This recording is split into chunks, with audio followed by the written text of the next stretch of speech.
Hello friends, इस video में हम राजस्थान के खाद्यान्न फसलों पर प्रश्नोत्तरी करेंगे। इस वीडियो में आपको 50 इंपॉर्टेंट प्रश्न देखने को मिलेंगे। इससे पहले हमने राजस्थान की खाद्यान्न फसलों के बारे में बातचीत की थी। हमने इससे पहले वाली वीडियो में हमने खाद्यान्न फसलों की बातचीत की थी, तो उनसे ही संबंधित प्रश्न उत्तर यहाँ पे 50 प्रश्न इंपॉर्टेंट 50 प्रश्न इस वीडियो में दिए हुए हैं।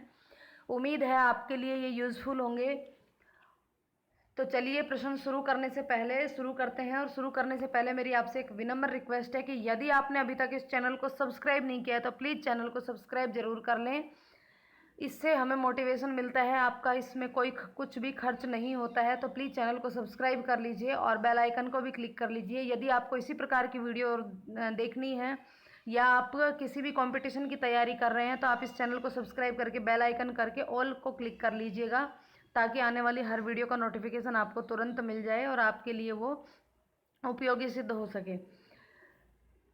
और अगर आपको वीडियो पसंद आती है तो वीडियो को लाइक और शेयर कर दीजिएगा।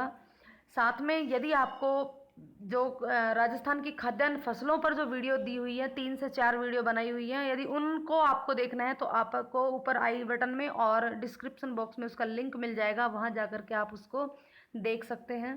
तो चलिए शुरू करते हैं। पहला प्रश्न, राजस्थान में किस फसल के लिए प्रोजेक्ट गोल्डन रेज प्रारंभ किया गया?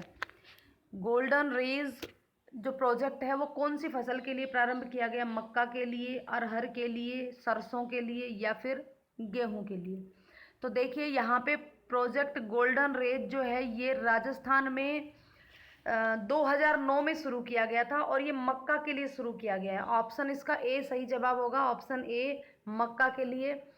जो ये गोल्डन रेज जो राजस्थान सरकार द्वारा 2009 में शुरू किया गया, और क्योंकि हम जानते हैं कि मक्का के लिए हमारे राजस्थान का दक्षिणी जो क्षेत्र है वो उसी में ही मक्का प्रमुख खाद्यान्न भी है और वहीं पर उत्पादित भी होती है। तो उसी क्षेत्र को ध्यान में रखते हुए बांसवाड़ा, डूंगरपुर, प्रतापगढ़, सिरोही और उदयपुर, इन जगहों पर ये प्रोजेक्ट शुरू किया गया और इस प्रोजेक्ट के तहत मक्का की उन्नत किस्म विकसित की गई। नेक्स्ट प्रश्न, राजस्थान के कौन से जिलों को मुख्यमंत्री बीज संबलन योजना हेतु प्रारंभिक रूप से चिन्हित किया गया? राजस्थान के कौन से जिलों को मुख्यमंत्री बीज संबलन योजना हेतु प्रारंभिक रूप से चिन्हित किया गया? Option A Ganganagar, Bharatpur, Dausa, Kota, Bhilwara, Udaipur, Ajmer, Bhilwara, Chittorgarh, Udaipur, Banswara, Jhalawar. मुख्यमंत्री बीज संबलन योजना, इस योजना के अंतर्गत प्रारंभ में कोटा, भीलवाड़ा और उदयपुर, इन जिलों को चिन्हित किया गया था। कोटा, भीलवाड़ा और उदयपुर। नेक्स्ट, किसान कलेवा योजना का उद्देश्य है। किसान कलेवा योजना का क्या उद्देश्य है?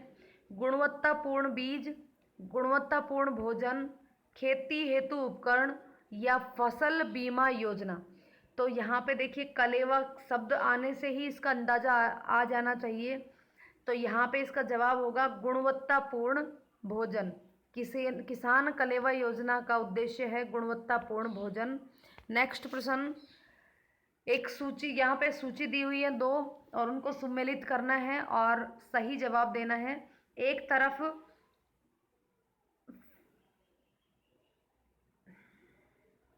यहाँ पे ये फसल दी हुई है, इन फसलों के शोध केंद्र जो है वो इधर दिए हुए हैं, कौन से जिले में है। तो यहाँ पे देखिए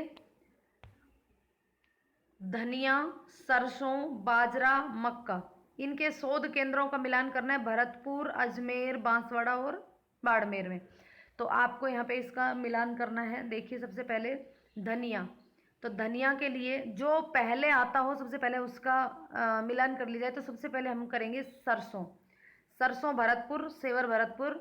उसके बाद दूसरा है बाजरा, तो बाजरा अनुसंधान केंद्र जो है वो बाड़मेर, मक्का अनुसंधान केंद्र बांसवाड़ा और धनिया अजमेर। तो यहाँ पर ऑप्शन कौन सा सही होगा? 2, फिर 1, फिर 4 और 3, 2, 1, 4, 3। तो यहाँ पे ऑप्शन सी सही हो जाएगा, 2, 1, 4, 3। नेक्स्ट प्रश्न, राजस्थान के किस प्रशासनिक संभाग में सर्वाधिक मक्का का उत्पादन होता है? अभी मैंने थोड़ी देर पहले ही बताया कि मक्का का उत्पादन मुख्य रूप से दक्षिणी राजस्थान में किया जाता है। तो कौन सा संभाग दक्षिणी राजस्थान में लगता है? उदयपुर, भरतपुर, कोटा या बीकानेर? तो इसका सही जवाब होगा option A, Udaipur. Next, Rajasthan में वालर क्या है? वालर जो है वो क्या है? बागवानी, मछली पालन, वैज्ञानिक खेती या चलायमान खेती? राजस्थान में वालर क्या है? तो देखिए यहाँ पे वालर एक खेती है जिसका जो चलायमान खेती, यानी कि जगह जगह पर, अलग अलग जगह पर जो खेती की जाती है, जगह बदल बदल के जो खेती की जाती है पहाड़ी क्षेत्रों पर, या यूँ कहें कि वनों को काट करके जो खेती की जाती है, जिसको राजस्थान में वालर के नाम से जाना जाता है, तो वो हो गई चलायमान खेती। नेक्स्ट प्रश्न, निम्नांकित में से कौन सी कृषि पद्धति मृदा अपरदन के लिए जिम्मेदार नहीं है? निम्न में से कौन सी कृषि पद्धति मृदा अपरदन के लिए जिम्मेदार नहीं है? ऑप्शन ए बागानी कृषि, ऑप्शन बी झूमिंग कृषि, ऑप्शन सी गहन कृषि या ऑप्शन डी सीढ़ीदार कृषि? तो यहाँ पर ऑप्शन डी इसका सही जवाब होगा, ऑप्शन डी सीढ़ीदार कृषि। क्योंकि मृदा अपरदन जो है उसको रोकने के लिए समोच्च कृषि, जिसको नाम दिया है समोच्च कृषि, की जाती है, जो कि यहाँ पे ये ऑप्शन गलत है। समोच्च कृषि की जाती है क्योंकि जहाँ पर ढाल वाले क्षेत्र होते हैं तो वहाँ पर मृदा का अपरदन अधिक होता है, तो इस वजह से ढाल के विपरीत सीढ़ियाँ बना करके जो कृषि की जाती है उसे समोच्च कृषि कहा जाता है, और वो मृदा अपरदन को रोकने में सहायक होती है। नेक्स्ट प्रश्न, निम्नांकित में से कौन सा जिला उप आर्द्र दक्षिणी मैदानी जलवायु प्रदेश में स्थित नहीं है? कौन सा जिला उप आर्द्र दक्षिणी मैदानी जलवायु प्रदेश में स्थित नहीं है?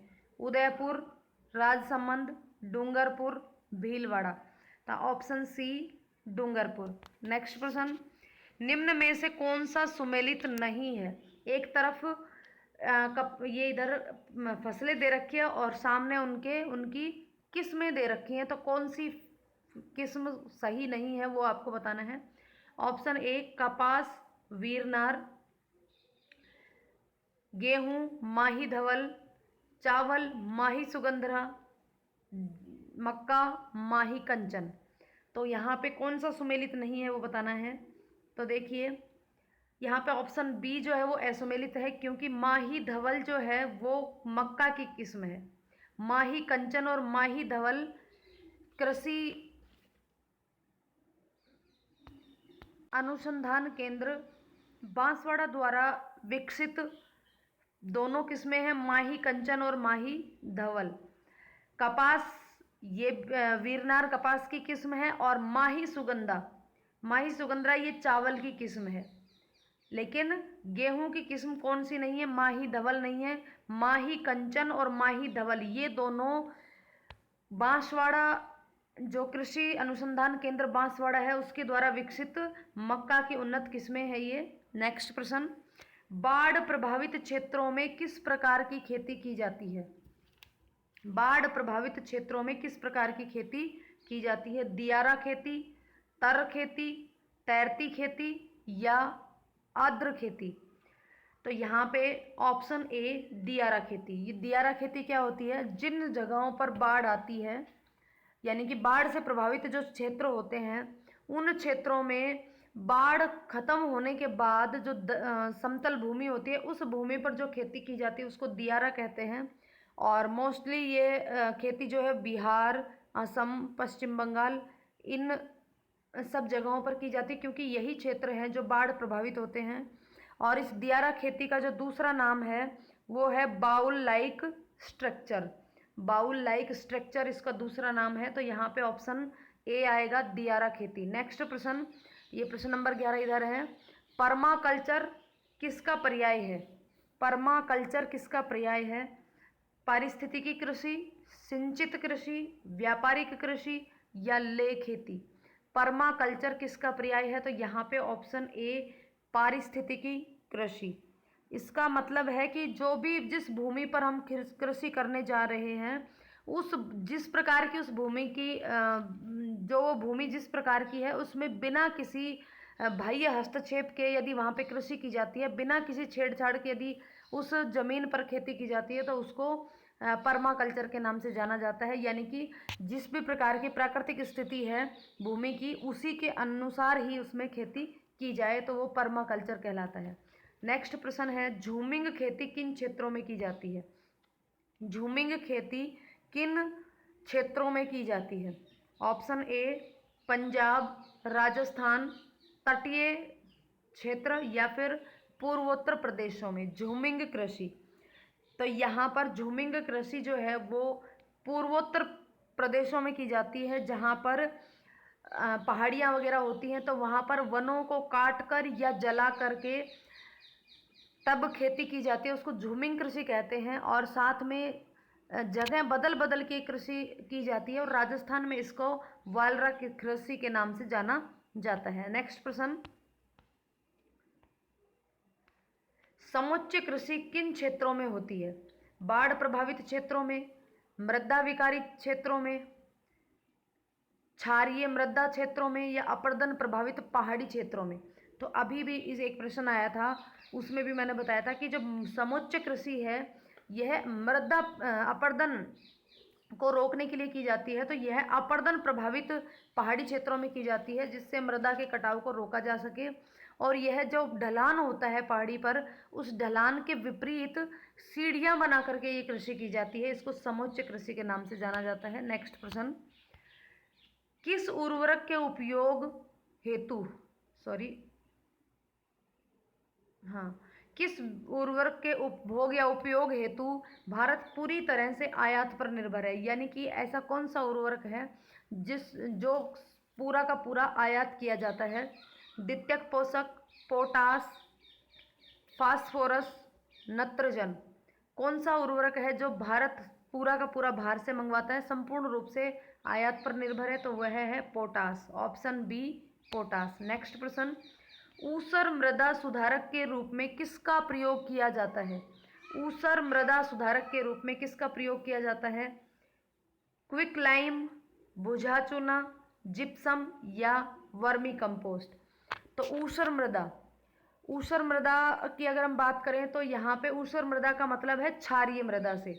तो क्षारीय मृदा के लिए तो जिप्सम का उपयोग किया जाता है, तो यहाँ ऑप्शन आएगा सी जिप्सम। और यदि मृदा अम्लीय होती है तो उसके लिए भुजे हुए चूने का उपयोग किया जाता है। तो यहाँ पे कौन सी मृदा की बात कर रही है? ऊसर मृदा यानी कि क्षारीय मृदा की बात कर रहा है। कैसे पता चलता है कि ये मृदा क्षारीय है या अम्लीय है? तो जब मृदा का पीएच यदि 7 होता है तो वह कहलाती है उदासीन मृदा कहलाती है। और यदि ये मृदा का पीएच 7 से कम होता है तो वह अम्लीय मृदा हो जाती है, 7 से कम।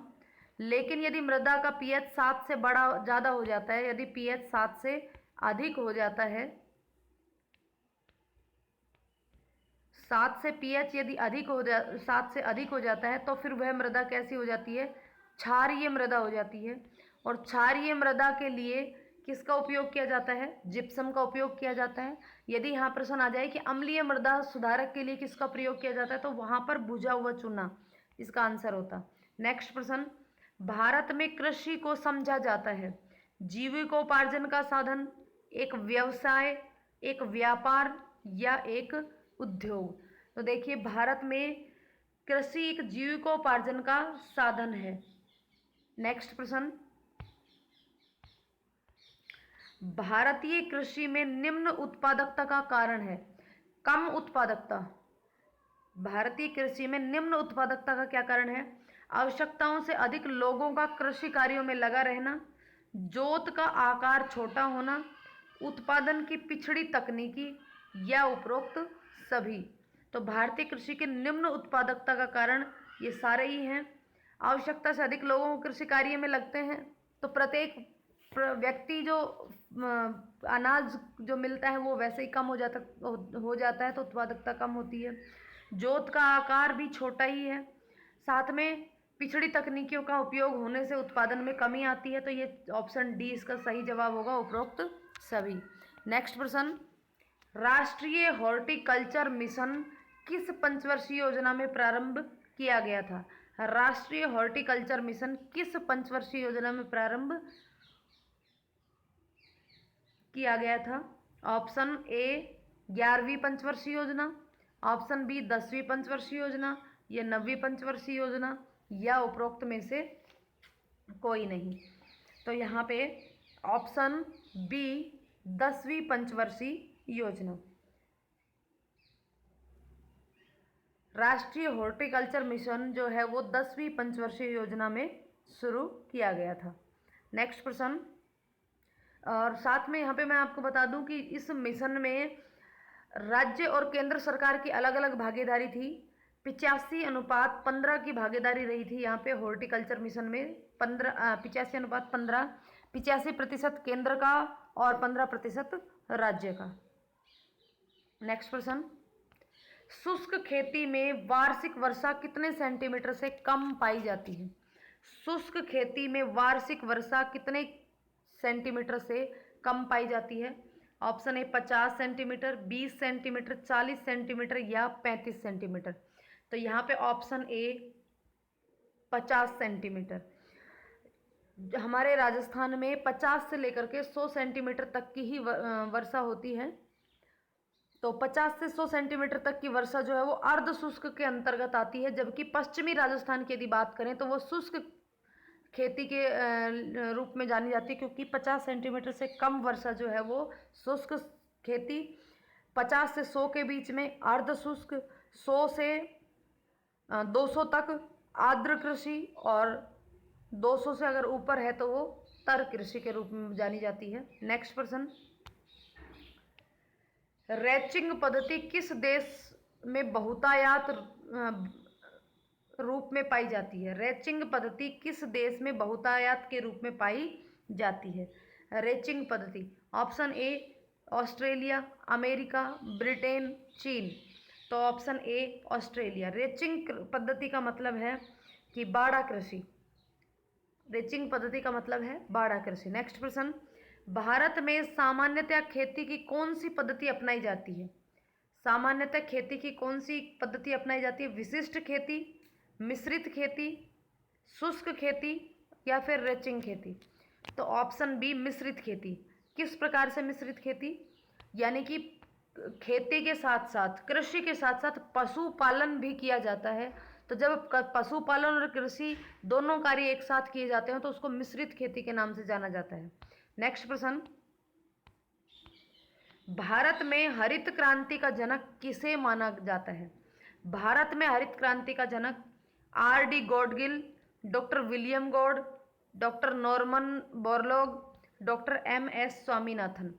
तो यहाँ पर देखिए, भारत में कृषि हरित क्रांति के जनक तो थे डॉक्टर एम.एस. स्वामीनाथन, और यदि हरित क्रांति के जनक की बात करें तो वो थे डॉक्टर नॉर्मन बोरलॉग। भारत में हरित क्रांति के जनक थे डॉक्टर एम.एस. स्वामीनाथन, और ऑल ओवर अगर हरित क्रांति के जनक की बात करें तो वो कौन थे? Doctor Norman Borlaug. नेक्स्ट प्रश्न,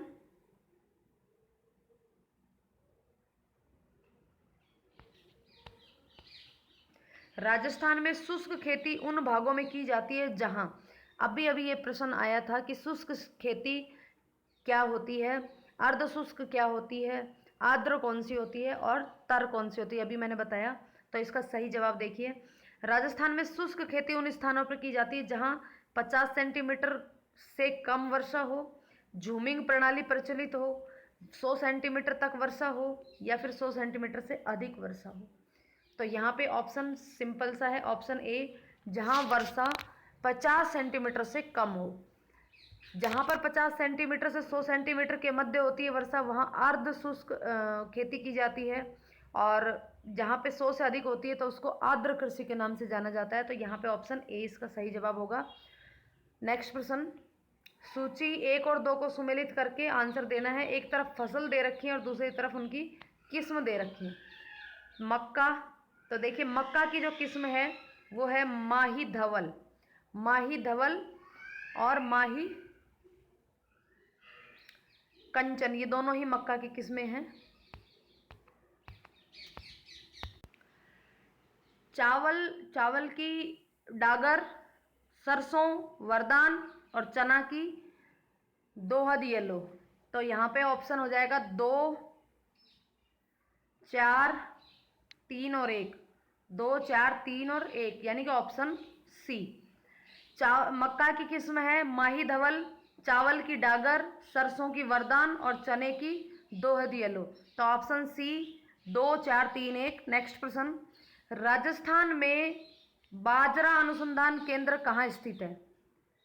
बाजरा अनुसंधान केंद्र जैसलमेर, जोधपुर, बाड़मेर या फिर जालोर। तो ऑप्शन सी बाड़मेर में स्थित है बाजरा अनुसंधान केंद्र, बाड़मेर में, और मक्का अनुसंधान केंद्र बांसवाड़ा में। नेक्स्ट प्रश्न, राजस्थान में सबसे छोटा कृषि जलवायु क्षेत्र कौन सा है? राजस्थान में सबसे छोटा कृषि जलवायु प्रदेश कौन सा है? शुष्क पश्चिमी मैदान, आर्द्र दक्षिणी मैदान, अर्ध शुष्क पूर्वी मैदान या फिर आर्द्र दक्षिण पूर्वी मैदान। तो यहाँ पे ऑप्शन आएगा आर्द्र दक्षिणी मैदान, क्योंकि आर्द्र दक्षिणी मैदान, ऑप्शन बी आर्द्र दक्षिणी मैदान। नेक्स्ट प्रश्न, चेपा एक बीमारी है, फसलों का एक रोग है चेपा, तो ये कौन सी फसल के लिए है? खरीफ फसलों की बीमारी है या फिर रबी की फसलों की या बागवानी फसलों की या जायद फसलों की? तो चेपा जो है वो रबी की फसलों की बीमारी है, ऑप्शन बी रबी की। नेक्स्ट प्रश्न, वह फसल जो मृदा में नाइट्रोजन की वृद्धि करती है, चावल, गेहूं, दाल या गन्ना? तो यहाँ पे ऑप्शन सी दाल। दालें जो हैं वो मृदा के अंदर नाइट्रोजन की वृद्धि करती हैं, इसलिए हमेशा फसल चक्र जो है उसको बदलते हुए बोना चाहिए, बीच बीच में दालों का बुआई भी करनी चाहिए। नेक्स्ट, राष्ट्रीय शुष्क बागवानी अनुसंधान संस्थान निम्न में से किस स्थान पर स्थित है? शुष्क बागवानी अनुसंधान संस्थान जोधपुर, जैसलमेर, बाड़मेर या बीकानेर? तो ऑप्शन डी बीकानेर। नेक्स्ट प्रश्न, राजस्थान में निम्नलिखित कृषि तथ्यों पर विचार कर गलत तथ्य को पहचानिए। कपास का सर्वाधिक उत्पादन गंगानगर व हनुमानगढ़ में होता है। बाजरे के उत्पादन में राजस्थान का देश में प्रथम स्थान है। परंपरागत रूप से राज्य में गेहूं खरीफ की फसल है, या फिर राज्य की कृषि मानसून पर निर्भर करती है? तो यहाँ पे देखिए ऑप्शन सी सबसे पहले तो यहाँ पे ये साफ साफ नजर आ रहा है, गेहूं की जो फसल है वो रबी की फसल होती है, खरीफ की नहीं होती है, तो ये ऑप्शन सी यहाँ पे गलत है। दूसरी चीज, यहाँ पे राज्य में कृषि मानसून पर आधारित निर्भर करती है, संपूर्ण रूप से नहीं। मानसून पर निर्भर करती है ये बात सही है, लेकिन संपूर्ण रूप से नहीं। सिंचाई नहरों द्वारा भी की जाती है, राजस्थान में कुछ जिलों में सिंचाई नहरों द्वारा भी की जाती है, तो इसलिए संपूर्ण रूप से नहीं है, यहाँ पे ये ध्यान रखना है। नेक्स्ट प्रश्न, सूची 1 और 2 को सुमेलित कीजिए और उसका सही सुमेलित करके जवाब देना है। वही प्रश्न सेम है, दोबारा से रिपीट नहीं हुआ है, लेकिन उसी तरीके का है। फसल और उसकी किस्म दी हुई है, गेहूं, जौ, मक्का और बाजरा, माही कंचन, RH 30, राज 3077 और RD 2035। तो सबसे पहले तो हमको सीधी सीधी मक्का, माही कंचन, तो सी जो है वो मिलेगा किससे? 1 से। तो यहीं से हम अगर चाहें तो यहीं से जवाब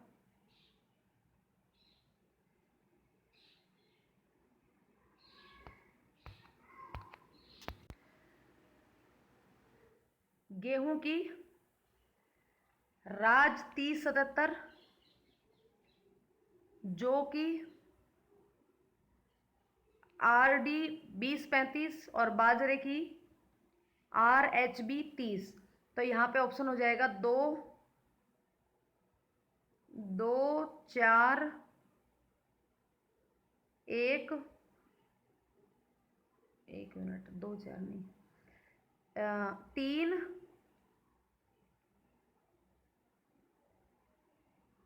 3 3 4 1 2, 3 4 1 2 यहाँ पे देखिए, और एक भी ऑप्शन इसमें लिखे हुए नहीं है, एक भी ऑप्शन 3 4 1 2 में ऑप्शन यहाँ पे दिए हुए नहीं है, या तो इधर उधर हो गए होंगे, कोई बात नहीं।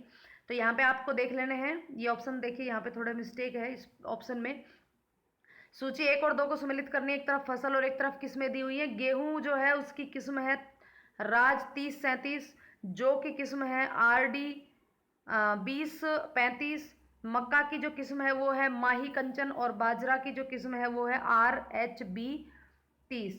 तो यहाँ पे हो गया ये 3, उसके बाद ये 4, उसके बाद ये 1 और ये 2। तो 3 4 1 2 इसका ऑप्शन होगा 3 4 1 2, 3 4 1 2। यहाँ पे ये मिस्टेक हो गई है, 3 4 आगे पीछे हो गए, चलो कोई नहीं, चलिए आगे चलते हैं। सब्जियों की व्यापारिक खेती को क्या कहते हैं? सब्जियों की व्यापारिक खेती को क्या कहते हैं? हॉर्टिकल्चर, ओलेरीकल्चर, सिल्वीकल्चर कल्चर या वेजिटेबल कल्चर? तो देखिए यहाँ पे वेजिटेबल कल्चर को देख करके कंफ्यूज नहीं होना है, ये किसी भी प्रकार की खेती को नहीं कहा जाता है, तो ऐसे ही कंफ्यूज करने के लिए लिख दिया है। तो सब्जियों की व्यापारिक खेती को क्या कहते हैं? ओलेरीकल्चर कहते हैं, ऑप्शन बी। नेक्स्ट, कौन सी कृषि पद्धति 21वीं सदी की कृषि हेतु आवश्यक मानी जाती है? बहु प्रकार खेती पद्धति, यंत्रीकरण कृषि, पारिस्थितिकी कृषि और सहकारी कृषि। तो ऑप्शन सी पारिस्थितिकी कृषि। नेक्स्ट प्रश्न, और ये जो पारिस्थितिकी कृषि है इसको किस नाम से जाना जाता है? एक पहले भी प्रश्न आ चुका है, इसको पर्माकल्चर के नाम से जाना जाता है, पर्माकल्चर। नेक्स्ट प्रश्न, ड्रिप सिंचाई पद्धति का जन्म स्थान कहाँ किसको माना जाता है? कौन सा है? ड्रिप सिंचाई, बूंद बूंद सिंचाई जो है, इंग्लैंड, इजराइल, जर्मनी या फिर चीन? तो ड्रिप सिंचाई जो है वो कहाँ से इसका जन्म हुआ? वो हुआ इजराइल से, ऑप्शन बी इजराइल। नेक्स्ट, सामाजिक वानिकी योजना को कब प्रारंभ किया गया? सामाजिक वानिकी योजना को कब प्रारंभ किया गया? 1986, 1974, 1976, 1989। तो ऑप्शन सी 1976, 79 है, सॉरी है। मृदा की घटती हुई उर्वरकता एवं उत्पादकता को बचाने के लिए किस कृषि पद्धति का उपयोग आवश्यक हो गया है? फसल चक्र, समन्वित पोषक प्रबंधन, समन्वित कीट प्रबंधन या पर्माकल्चर? मृदा की घटती हुई उर्वरकता और उत्पादकता के लिए ऑप्शन ए फसल चक्र, जिसमें फसलों को बदलते हुए बोने की आवश्यकता है। नेक्स्ट, भारत में सामान्यतः खेती की कौन सी पद्धति अपनाई जाती है? विशिष्ट खेती, मिश्रित खेती, शुष्क खेती या रैचिंग खेती? ये प्रश्न रिपीट हो गया है, तो यहाँ पे ऑप्शन बी मिश्रित खेती। नेक्स्ट, बता दिया था मैंने, अभी ये रिपीट हुआ है प्रश्न। मिश्रित खेती का मतलब जिसमें कृषि कार्य के साथ साथ पशुपालन का भी कार्य किया जाता है, उसको मिश्रित खेती के नाम से जाना जाता है। सामूहिक कृषि का प्रचलन सर्वप्रथम किस देश में शुरू किया गया? चीन, भारत, पूर्व सोवियत संघ, रूस या क्यूबा? सामूहिक कृषि का प्रचलन ऑप्शन सी पूर्व सोवियत संघ, रूस। नेक्स्ट, 100 से 200 सेंटीमीटर वार्षिक वर्षा वाले क्षेत्र में किस प्रकार की खेती होती है? तर खेती, आर्द्र कृषि, सिंचित कृषि या फिर शुष्क कृषि? 100 से 200 सेंटीमीटर की वर्षा में कौन सी खेती होगी? ऑप्शन बी आर्द्र कृषि।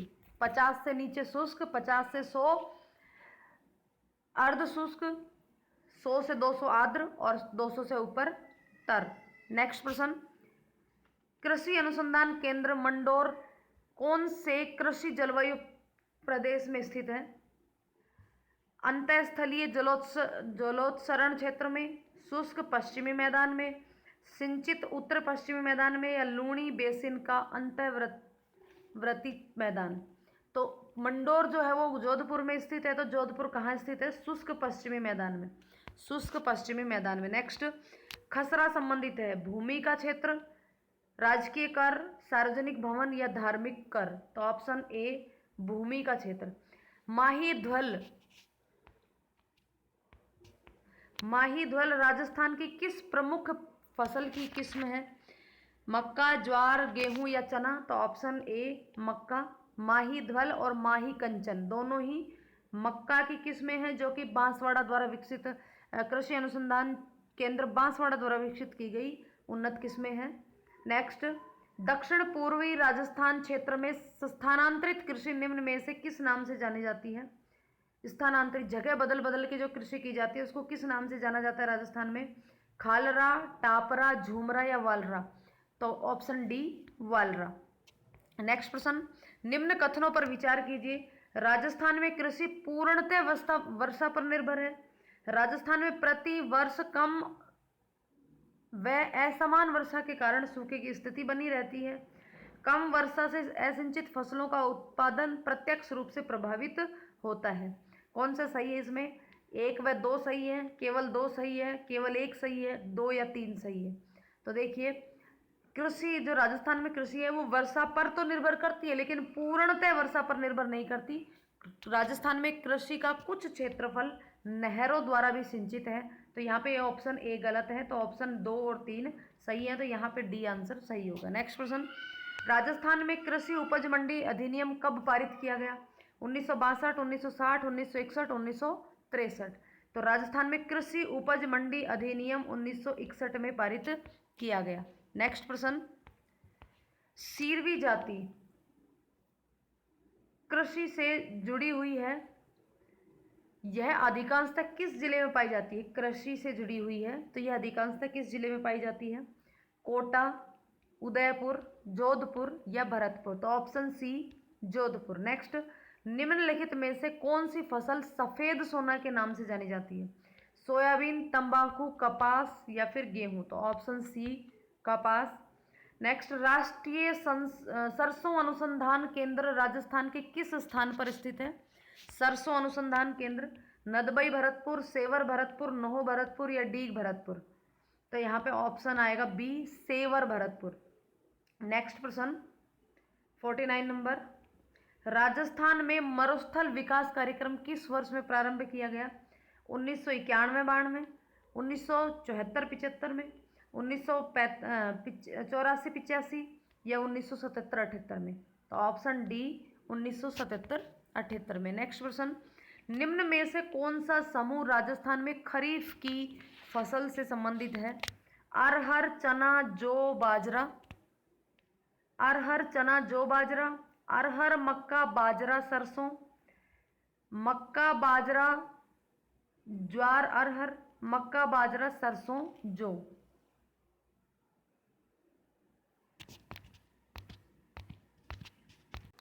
यदि हम पहले समूह की बात करें तो पहले समूह में मोटे मोटे तौर पे देखें तो देखिए, जो